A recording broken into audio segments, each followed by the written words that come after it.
We want to make it more emphatic right now. He owned the room. He dominated the vibration, because one who's connected to that kind of knowing is more powerful than millions who are not.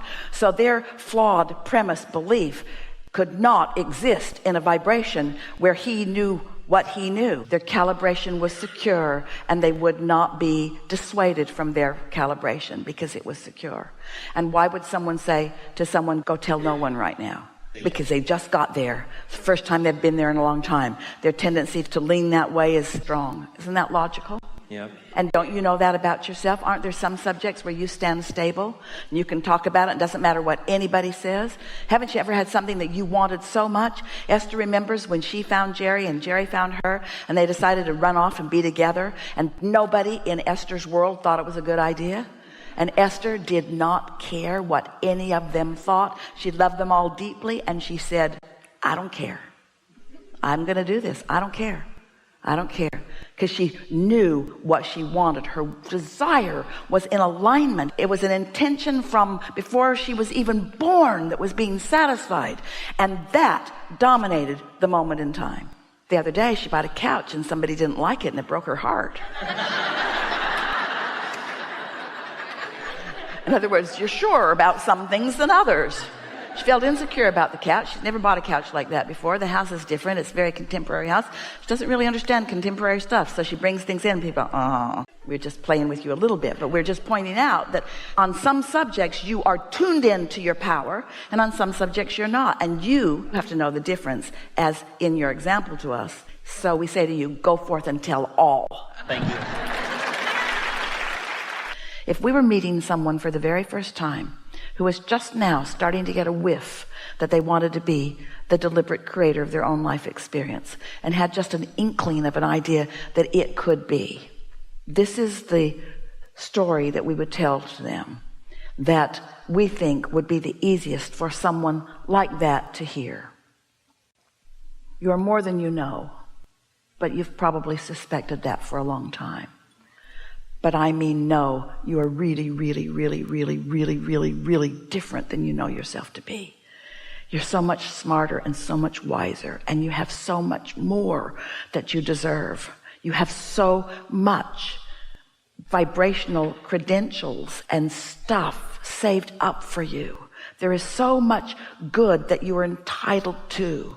There is so much well-being that you were born knowing was yours. It's a legacy. It's gifts. It's a legacy of well-being that is huge. And I know you don't know it.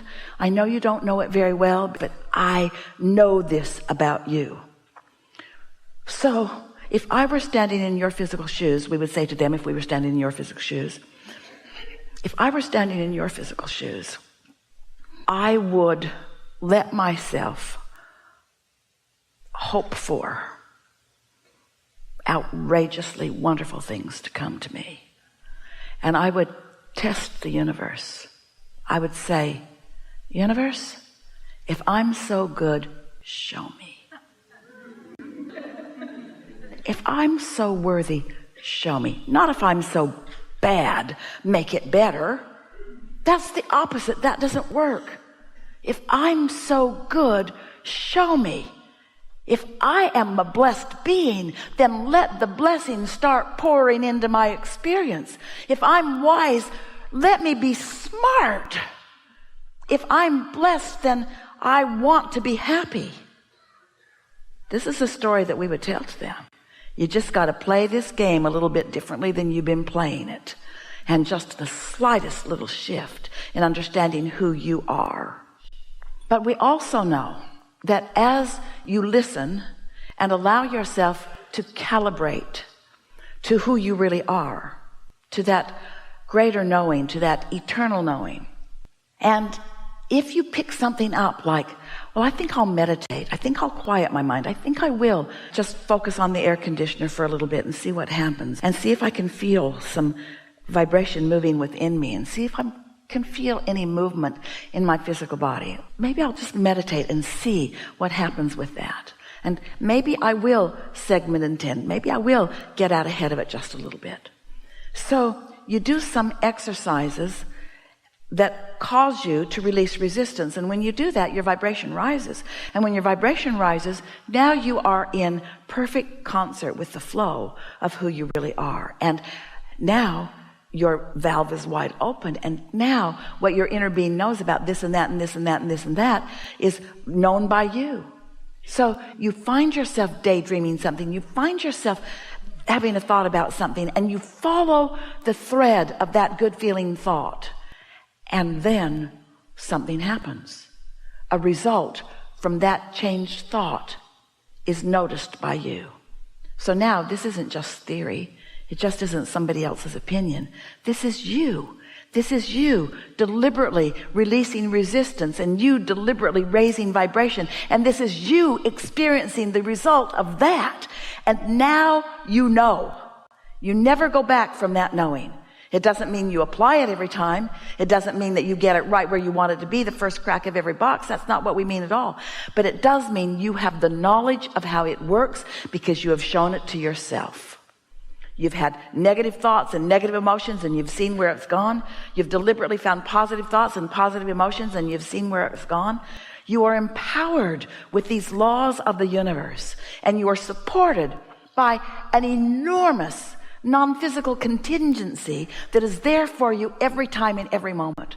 So much so that as you begin moving through life with this deliberate intent, your moments are so full of this insight and this insight and this insight and this insight. It's not up and down and all around. It's not mostly bad and occasionally good. It's good and good and good and good. It's clear. It's fun. It's more. It's exhilarating. It's life.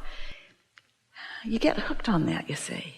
It doesn't take very much for you to come back to who you really are. And you know why? Because you, as you came into this experience, were calibrated to your goodness. You were calibrated to source energy. You are calibrated to love. You're calibrated to well-being. That's your natural default position. That's who you are. That's what you're calibrated to. And this other stuff you've learned along your physical trail does not mean diddly squat in comparison with that. It's easy to hook into that. And it's easy to maintain it now that you know what you know. We've loved every minute of this conversation today. We've appreciated everything that you've brought, whether you brought it with words or just thought it out there in the room. Things are so good for you, you don't even know how good they are, and we know because we've seen your vortices. So be easy about it. There's nothing that you should be doing that you're not doing. You can't get it wrong. Just take it easy and start having more fun and be nicer to yourself. And anybody else you feel like being nicer to, but mostly be nicer to yourself. Be nicer to yourself. Calibrate to the whole of who you are.